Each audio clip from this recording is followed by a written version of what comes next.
I think one of the lessons we've learnt during the COVID crisis when it comes to cultural institutions closing and then reopening is that these days you never really close. The digital component of what you work upon is such a substantial part of the organisation now that even though the front doors on Cromwell Road and Exhibition Road might be locked, we're seeing people around the world understand our collections, engage with our learning, reinterpret their understanding of history and identity. But nonetheless, we also have to reopen as a visitor experience, as a museum, as part of London's cultural ecology. And that's proving really difficult in terms of managing people's sense of risk, both staff and visitors and contractors, thinking about that balance between the enthusiasm people will have for a return to the physical, but also their understandable sense of concern for their own health, thinking about what we prioritise in the early years, and then wrestling with the absolutely terrifying financial implications of something like a 70-80% drop in visitor numbers and what that means for our income levels. So we're wrestling with all of that at the moment as we seek to reopen the museum physically in August. Being the director of the V&A, you might think it's about objects, but really it's about people. And it's the wonderful knowledge, not only of the curatorial staff, but the interpretation staff, the marketing, the development, who make the museum sing and work. So we employ around 1,000 people across our sites at South Kensington, Bethnal Green, Blythe House, our reserve collection site, and increasingly now in Stratford in East London. And the curators certainly feel that we've lopped a limb off them by denying them access to the museum and the collections during this period of lockdown. And we furloughed a large number of our staff in order to help with our finances. But what we have seen is new ways to engage with the public through the digital sphere, but also those long-held aspirations to finish that paper, to work on that book, to update the collections material, which people have had time for over the last few months, has also been hugely valuable.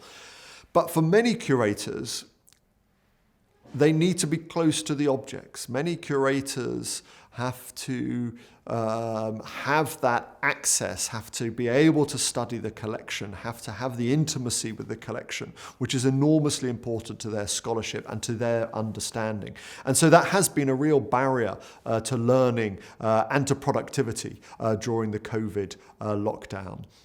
But when I think more broadly about the human impact of COVID, I conclude that what museums and galleries and cultural institutions do is more important than ever, because the growing isolation that comes with digital society, combined with the physical isolation which the pandemic has put upon us, means that museums, as places of congregation, as places of social interaction, as places of haphazard engagement with people and objects and ideas, become more important than ever. So I think what we do in bringing people together and thinking about different cultures, identities and traditions has become more valuable. The V&A comes out of many traditions. Some of them are the Great Exhibitions, some of them the East India Company, but also, crucially, the design school movement of the 1830s and 40s, which was focused on teaching the importance of design. And we've always had this very strong focus on education and the importance of education within our collections. And it seems to me that's more important than ever. One of the great losses of recent months, and one of the great policy missteps, was to lose so much teaching for young people, and this sense of a loss of education over the last 4 months has been very, very powerfully felt. Museums are part of the educational ecology. I always think we put, in a sense, too much emphasis upon teachers and schoolrooms, when historically it was families, it was churches, it was chapels, it was trade unions, it was workplaces, it was cultural institutions, which were also part of the educational infrastructure of the country. And I very much feel the V&A should remain part of that today. So we can teach here at the museum, the story of the growth of ceramic design, the interplay between East and West, the story of how Staffordshire learnt from Jingzhen in the 17th and 18th century. We can tell the story of fashion design. We can tell the story of Baroque sculpture. But the great merit of a museum is, in a sense, not weirdly to over-curate the experience, because what we want you to do here is wander from the cast courts to the Japanese gallery, to the Islamic Middle East gallery, to the fashion gallery, and to have that incredible array of different experiences, which is so different to the digital world we receive today, where through your previous choices, your future choices are so obviously narrowed, that the nature of sort of digital captive capitalism means that your ability to experience different things is limited. And that's, I think, one of the ironies of the digital world today. What promised such freedom actually has become narrower and narrower. And so places like museums, great encyclopedic collections like museums, should still have this capacity to deliver the unexpected. I mean, it's fascinating because you in a sense, you want to give people access to a canon of thought which allows a degree of knowledge to interpret critically a range of artifacts. You also want the freedom of serendipity to make the connections yourself. So we have both. We have tours and guides and trails to make use of the incredible knowledge of our curatorial team, to pick out some of the traditions and the influences which an everyday visitor might not be able to discover for themselves. But we also don't want a specified trail through the museum. There are highlights, there are great treasures people might like to see, like the Three Graces or Tipu's Tiger or Gainsborough's Daughters. But the conjunction, for example, of the cast courts to the Korean gallery, and to move from Victorian plaster cast recreations of Michelangelo's David to incredible 15th century ceramics, in a sense, that's the wonder of the V&A. It is almost that eccentricity in the range of collections, which I think people enjoy. And some people find it too much and wish there was a slightly greater, in a sense, editorial control through it. But those of us who love the V&A just love the eclecticism embedded within it. I think whether you look at the Birmingham Museum and Art Gallery, whether you look at the Ashmolean Museum, whether you look at National Museum Scotland, whether you look at the Potteries Museum and Art Gallery, some of those great Victorian, obviously the Ashmolean's older, but some of the great Victorian museum collections, which built up from a range of kind of colonial histories, grand tour histories, industrial histories, do have that range. And I think it's the responsibility of a museum to ensure that every community within that the museum serves feels welcome, feels a sense of ownership, feels that when they step over the threshold, they are looking at items that belong to them as taxpayers, as community members, as members of the public who go into that space.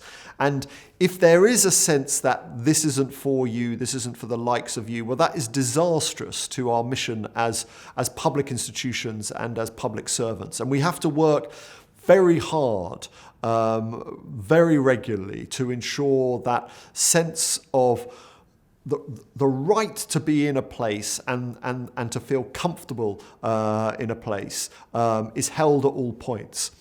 At the same time, I think we have to be alert to some of the difficult prehistories of some of our collections, and to make sure that our labelling, our programming tells the history and is transparent about the history, but also ensures that it understands contemporary sensitivities and contemporary interpretations around some of those histories. We at the V&A, for example, have looked at the slave-owning wealth which came into the museum and supported the growth of some of the collections, and want to be very open and transparent about that. So I think eclecticism is no barrier to entry, but making sure the culture of the museum is open and transparent and welcoming is vital. I mean, I think we should be realistic about our place within public consciousness and affection. It was noticeable that the government's absolute top priority after COVID was to make sure the football got back first, and they would have come to that view based upon some very clear polling about what the public wanted and valued. Now, that doesn't mean that in the long run, and when you take a step back, people don't value history and heritage and a sense of identity. They don't value the importance of education. They don't value the importance of economic growth, which is also what museums do, or they don't value the importance of UK soft power abroad.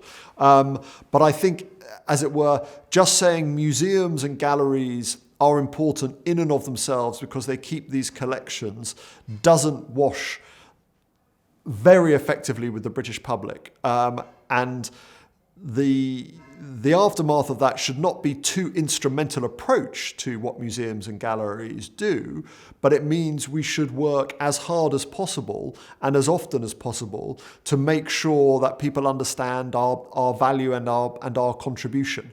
And if we are regarded simply as an elite luxury, then at a certain point, the politicians will kind of come for us and not protect us.